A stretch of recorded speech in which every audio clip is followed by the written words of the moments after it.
Today I'm sitting here with Russ Borders, who has been selling online for the past decade, who coaches and trains manufacturers, as well as trains people from the United States to research, source, and sell.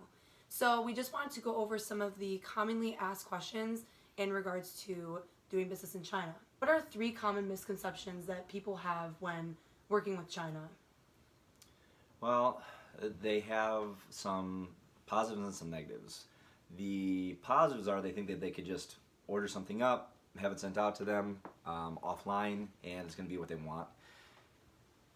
They don't have an idea of how long it takes to produce something, what it costs as far as the duties, or maybe if there's inland shipping or how to negotiate shipping, what to price something out in. So there's some real misconceptions when it comes to working with China on quality. Some people think quality is great, some people think quality is horrible.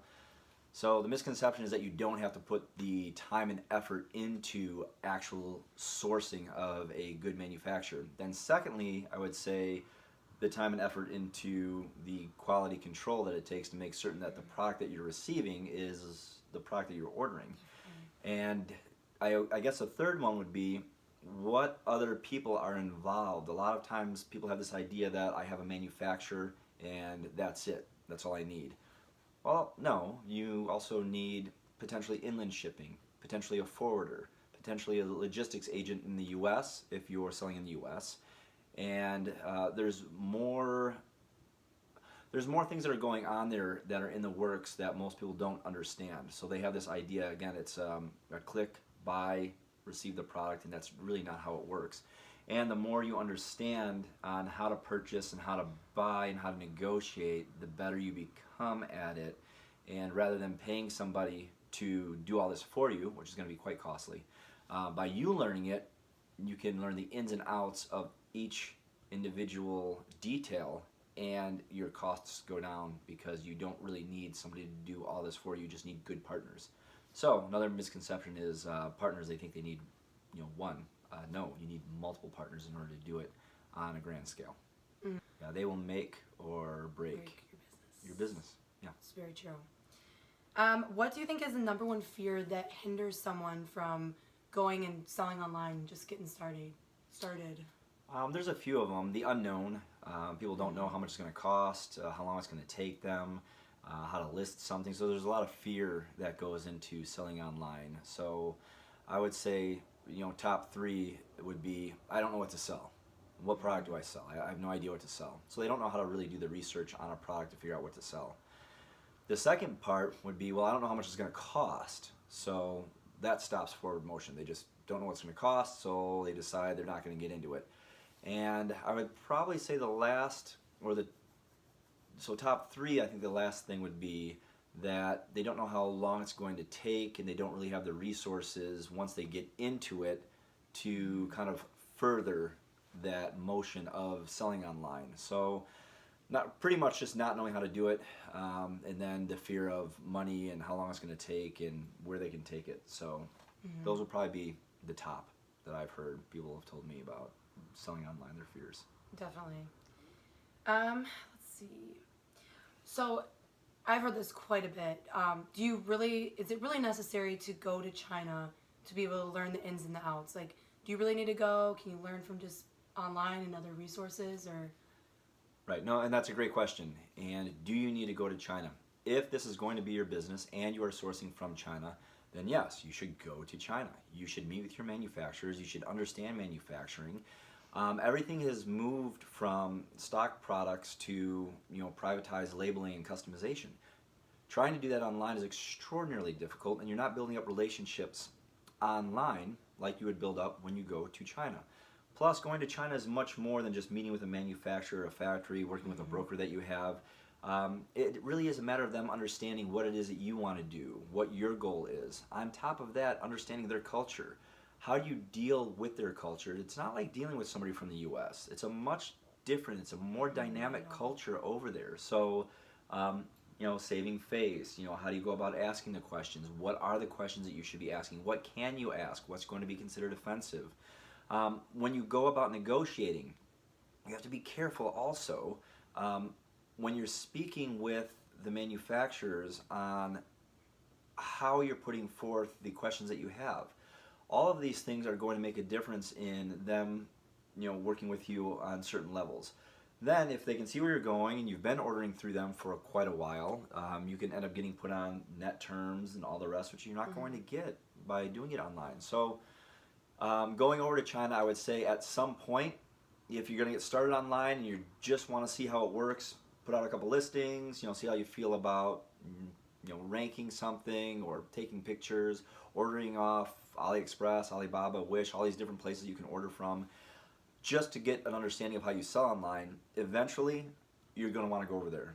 The people who are going to be making, a ton of money are going to be manufacturing their own product. If you're going to be manufacturing your own product, you really need to have that relationship with the manufacturer. If you're manufacturing in China, then that's where you need to go. Once you do go, the other big part to that is knowing not only what to ask, but what not to ask, because they're going to understand whether or not you're somebody who's a real business person selling online, because this is what they do day in, day out. We consume about 25% of the world's marketable stuff, okay, and they are the main engine or the main driver with production. So this is what they do day in, day out. So you're going to want to know what you're talking about. So having good resources, knowing what to ask, knowing what not to ask, understanding how to negotiate, what currency you're negotiating in, understanding what minimum order quantities are, how you customize what you're paying for, what you shouldn't be paying for, what you should push back on, and how to do that would be absolutely imperative to running a really successful online company. If you want to stay at and there's nothing wrong with, I wouldn't necessarily consider a lower level, but not a high volume level, then you'd be fine without going over there. You can order piece part. But if you're going to really want this to get you to the level where you're ordering up container loads worth, you're going to want to travel to China. I mean, the people that you're working with are your partners, and you'll start to, and the more they understand you, and especially if you travel over there, they see that you have the willingness to come and see them and meet with them and sit with them. And you can also see their process too. So once you understand the manufacturing process, you'll understand there's certain questions that they're not going to be able to take care of, because you understand that process a little bit better. So some of the questions that you're asking aren't questions that you really should be asking from a manufacturing standpoint. Maybe that's something different. From the packaging standpoint, a lot of manufacturers, they'll do the packaging, but they aren't the ones that actually have the packaging. So where they're sourcing the packaging from, the raw materials, where are they getting those from? Inland shipping, where is it being actually produced? Being able to walk those manufacturing floors and everything, and the salespeople that you're going to be working with. So it's, I would say, vital to your business to eventually travel over to China. And I would say go with somebody who knows what they're doing, or at least have a lot of information prior to going there, so you're not caught off guard, because things are quite different there than they are here. And I definitely learned that the hard way. So, so if someone has no money to be able to go to China, I mean, what would you recommend they do? Well, if they have no money to go to China and they want to sell online, I would just purchase offline. And you can source domestically. There's nothing wrong with that. Source products domestically or from the U.S., okay? Or you can order things up from China or from other places. Realize that there's going to be different duties and tariffs and taxes that go into that. It's going to take a little while for the product to get in, but just start. Nothing stops you from starting. It's probably, or I would say it is, the easiest and least expensive way to get started as an entrepreneur in business. You can literally go down the road to your local dollar store, purchase something, take the pictures, put it online, describe it, and start selling. Learn PPC, learn how to rank, learn sponsorships, get UPCs. And these are all things you can start right away, literally with a product, even in your own home. Yeah. So as far as money, there's really nothing that holds somebody back from starting.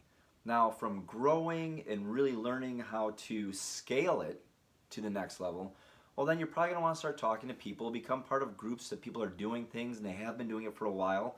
Make sure you're qualifying the people and that they actually are doing the stuff that they say that they're doing. You see a lot of pseudo sellers out there, a lot of people who profess to know quite a bit that don't actually do it, and they have different people that they're talking to, and they're just really good at marketing, they're really good at advertising. I would say find somebody that is actually doing it and doing the things that you want to do, and see if that person will go ahead and work with you on helping you develop what it is that you want to do. So you're not making all those mistakes and pitfalls. That's what becomes most expensive. Yes. So I would say, giving a piece of advice on my history, the learning lessons and the falling down because of just this simple not knowing. I started off quite a while ago, so just not knowing what I was doing was a tough lesson learned. But now, I can help tell people what to do, and we put a lot of information out for free online. There's no cost to go on the pages that we have. Online sourcing secrets, how we made millions. You can join. It's free. Tons of really good information that's usable information. And like I said, there's no cost. And things change. Algorithms change. The playbook changes a little bit. How people are doing things change. So we are constantly updating it with the latest and greatest information that's usable to you. So you don't have to pay for any of that. And you can even ask questions on the site or message. A lot of people will message because it seems like they don't want other people knowing exactly what they're doing. So you'll get messages sometimes versus actually people posting.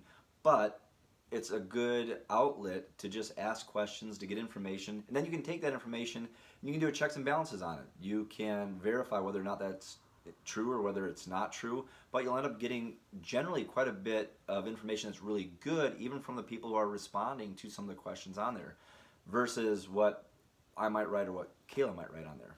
So I wouldn't go out and spend a ton of money on all these different courses. There's plenty of free information out there to get started, to get you going, and then you can ask questions for free in a lot of these sites. The things that I would spend money on would be, if you're going to go to China, spend the money on it, okay? Make sure you're using good resources. At the same time, you want to really steer clear from the hit it and quit it courses that are really quick, that are just a lot of hype. Come on, you've got to do it no matter what, just jump right in.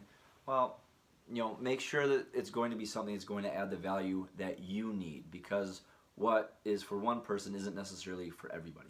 If you could go back in time, what are some things that you would have done differently to when you first started? Oh, well, if I would have known, I would have negotiated differently. I would have put my money in a different spot. I would have used different brokers. I would not have used certain suppliers. I definitely would have done my research a bit better on my shipping companies, understood what a forwarder was. So I guess there would have been quite a bit of education there. If I could have found a mentor, somebody who's actually done it, that could have helped me out a little bit, that would have been huge. So there's a lot that I would have done differently. Packaging I would have done differently. The product line that I was going to get into, I would have made sure that was a little bit different. Asked better questions. Yeah. So there's a lot that I would have done differently.